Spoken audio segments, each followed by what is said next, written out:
Fuji dapat kado ulang tahun transferan senilai 100 juta rupiah dari seorang dokter. Selebgram Fuji kaget mendapatkan kado ultah dari sosok seorang dokter dengan nilai fantastis. Diketahui Fuji mendapat kado berupa uang 100 juta rupiah yang ditransfer dari Dr. Oki Pratama. Fuji membagikan bukti percakapan hingga bukti transfer yang dikirimkan oleh Dr. Oki beserta foto yang menunjukkan ekspresi kagetnya. Postingan tersebut ia bagikan pada laman akun Instagram pribadinya @fuji_, pada tanggal 7 November tahun 2023, dikutip dari grid.id. Agar silaturahmi tidak terputus, kado dulu 100, ini mimpi gak sih, kata Fuji. Pada percakapan itu, Dr. Oki meminta nomor rekening Fuji dan mengatakan akan mengirim kado berupa uang yang ia transfer.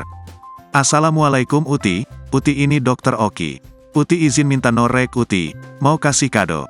Kasih mentahnya aja ya biar berguna atau buat nambahin tabungannya, tulis Dr. Oki.